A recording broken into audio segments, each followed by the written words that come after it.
Okay, Trevor, you've been talking about, for the last 6 months or so, you talked about how this thing was going to come together. Explain what the pit crew is and what's going on and who's involved.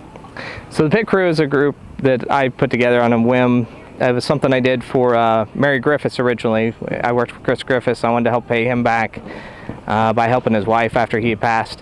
So and Chris was a mechanic, an IndyCar mechanic, and the team manager actually at Schmidt. Right. And I worked under him as a spotter for over here at the 500 for quite a few years. Great guy, and I wanted to help him out. So we were going to do something along the lines of the extreme makeover type thing, and I was trying to have somebody find out secretly from her what needed to be done in their house. They had just gutted it to remodel, and we were going to help them put it back together. So I enlisted Carla Hall, the wife of Kerry Hall, who had ALS at the time. I was working for Sarah Fisher, to help us find out what they needed done.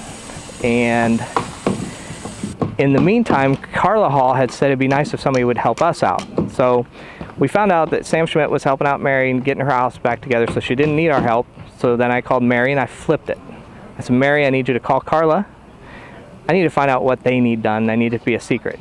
We were going to do it for you, and now we don't need to. So then it flipped, and in 3 weeks we put together a remodel for them to make it easier for Carrie to get in and out of the shower. Did some other things that they wanted to get done, and from there it's expanded into this now. This is the 7th project we've done. Carrie's was the only one that wasn't for a veteran, and that's the only one we actually surprised somebody completely. They had no clue, and we threw them out and everything.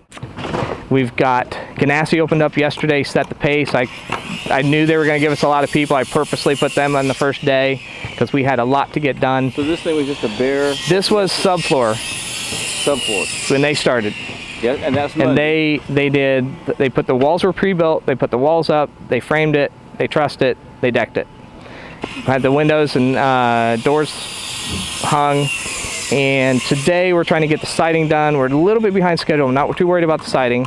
The drywall is critical right now because we're going to be finishing overnight. So we've got Matt Curry, who was Coletti's engineer, supervising the Carpenter Fisher guys on the drywall hang right now, and then we've hired finishers, and they're going to work through the night. We'll be painting tomorrow. Now who will paint?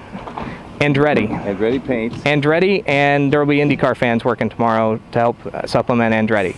And I see the Penske truck here. What will they be doing? So what we did there, I told Roger at Iowa what was going on, and he said, email me. I'll send people up, and I was shocked because that's not what I was expecting, people from Charlotte to come up to work on this house. And as that progressed, I talked to Myron and I said, is he serious? And we just started talking more and more, and I said, I'd like to have a truck for hospitality and for an office. And it expanded to where Roger okayed it and Tim okayed it, and they said, you can have a transporter up there all week to use to serve. And we've got food coming from Jonathan Byrd's and Brozini's Pizzeria all week.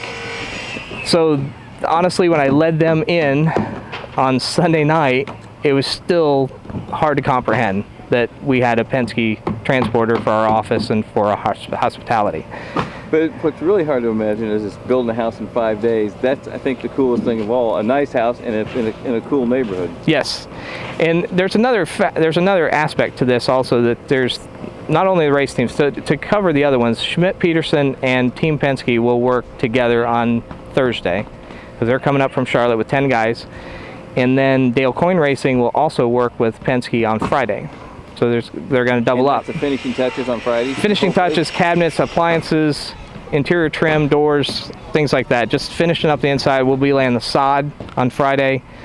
Yeah, it's complete madness. But it's the other thing that's kind of cool, though, Trevor, is to think that these guys are mechanics, but they seem to adapt. I mean, I said, what do you guys know about drywall? Well, you know, we'll figure it out. I mean, they do seem to have a pretty good aptitude. Well, that's the thing. I mean, 2 years ago we used Panther Racing and we used Novo Nordisk Ganassi Racing, and that's where I don't know why I didn't think of this before, having been around teams as long as I have. You show them what to do, and they do it, and they execute it, and they do it precisely, and I mean, there's hardly anything on the punch list left after they're done. It's really incredible, the eye for detail they have anyway, and how fast they move. And they don't get hurt. The guys were walking on the trusses, or the tops of the walls the other day, dragging the trusses, and it was incredible. So the other aspect, though, that's really going to be cool is the Firestone garage. This started out as just, hey, this is what we're doing.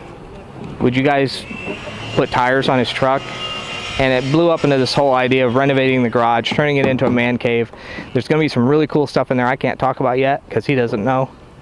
And I was in the Army, and I was attached to an artillery division that was air mobile, and we hooked our Humvees and our howitzers up to choppers, so we flew in choppers a lot. And I was injured, broke my back in 2 places in a rappelling accident.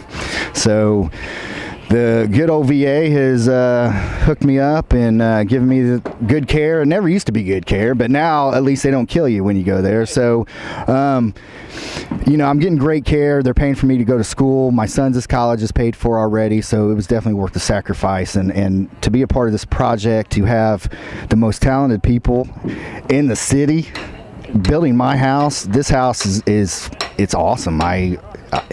It's cool because Trevor said he was hoping they found a veteran that was also an IndyCar. Yeah, and I think Trevor would attest that they found their IndyCar fan. My first race was in '83, and I was in 4th grade. And now my son, his first race when he was 10, so he's ahead of the curve now on me. But I got to take Eric to Milwaukee this year, and it's just been so great to be a part of the racing community. And they've embraced me with open arms, just like they have in this neighborhood. And it's pretty cool when you look and see what they've done in 2 days already. Yeah, I mean, this project wouldn't get done in 5 days without the caliber of people that the IndyCar teams offer. These guys are self-sufficient. They know what to do. They can fix any problem on spot, and it's like a pit stop. You know, this house is going to be done, and we're out, and we're ready, fueled, and got 4 tires, and you know, it's just a great event, and I've just met so many people. So now when I go to the track next year, I'll have a lot more people to stop by and visit. Now you told me something off camera about your mortgage payments. Yeah.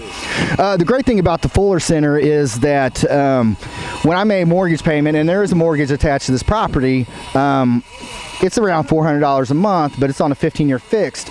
And that $400 goes to help their next projects and fund their next projects. So I'm literally paying it forward. And when you're writing a mortgage check and the bank's not getting their cut and the interest isn't being taken, then what more could you ask for?